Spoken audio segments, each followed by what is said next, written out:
performance. I mean, it's probably like his best performance all season. Well, there's no question it was his best performance.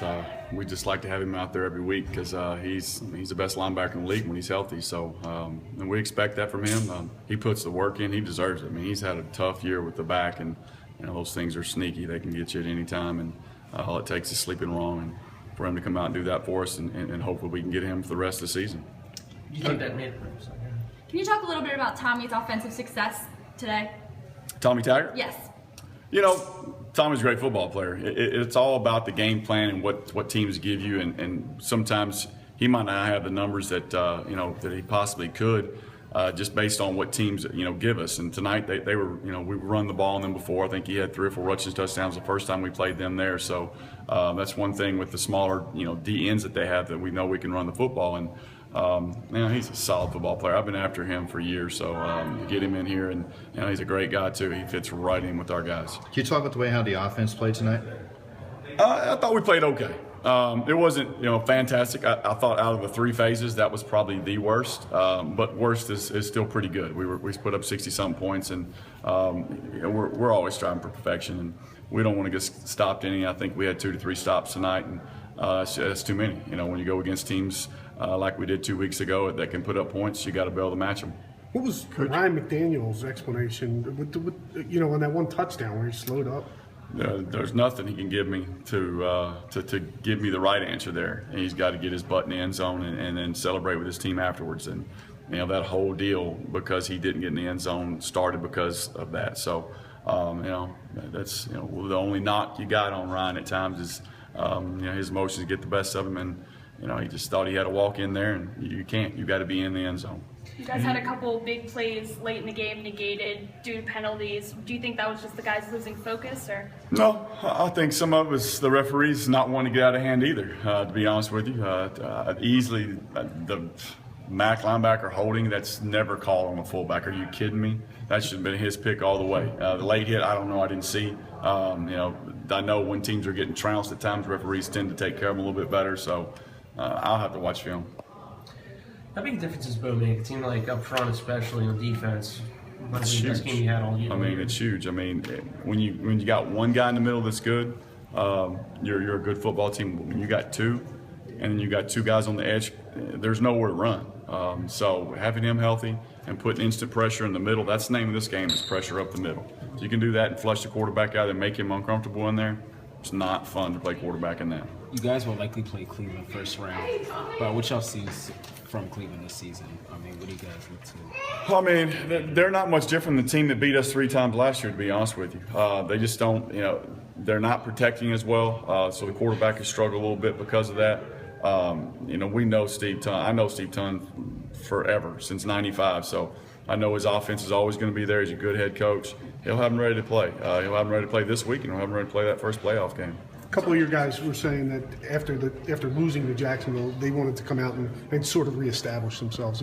You just address that. Yeah, I mean, all 3 of our losses, to be honest with you, were just stuff we did wrong. And that's part of this game. When you got the talent, you got a good coaching group like we have. We're going to be in football games. We've got, we usually beat ourselves when those things happen. That's exactly what happened in all 3 of those, and no different than the last time we played them. I don't think we, played bad in that football game. We just didn't make the plays when we needed to, and that happens during football. That's why you can't take anything for granted. And we've got 5 weeks left. I think maybe some of the guys are looking forward to the bye week, that week, but you don't know. I mean, it just happened. Coming off the loss with the bye week last week, was there anything different that you stressed coming into this game? No, just to refocus. It's coming to an end. 18 games is a lot of football games. I mean, it's ridiculously long. No questions asked. You're beat up. You're tired. You kind of just, especially when you've clinched a lot of things already. It's easy to just kind of sit back and just wait for the playoff start to get going. But, we showed this past week that we're going to play all the rest of the game as hard as we can.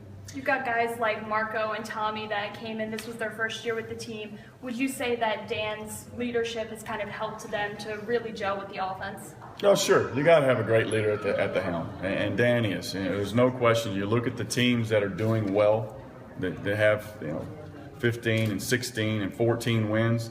They have a great quarterback, and we're no exception. We have a good one. Those three teams and those three quarterbacks are the top three quarterbacks in the game.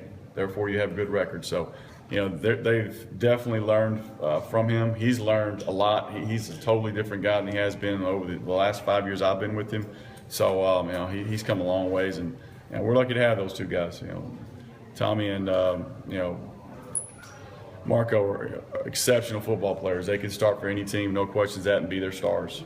As long as the season is, any chance and playing Cleveland back-to-back, any chance you get some of the backups in that week and get some of the guys to break? We don't have a very big roster, so the only guys you can really pull out is maybe your quarterback and one or two receivers. But besides that, everybody's playing. You don't have much of a reserve, so we're going to play hard for at least 3 quarters. No, let me rephrase that. We're going to play everyone for 3 quarters, and we're going to play hard for 4 quarters. But we may pull somebody out. Make sure we don't have any injuries going into that, because we want to be on the same page, and we want to be on a roll going in the playoffs. You talk about how Neil did at tight end tonight, caught a couple passes. We've seen him offensive guard most this year. Did a good job. Neil's a great athlete. I love Neil to death. He was I was excited. One of the first signings we got was him. In this offseason, and to have him back just because he's a super guy off the field too.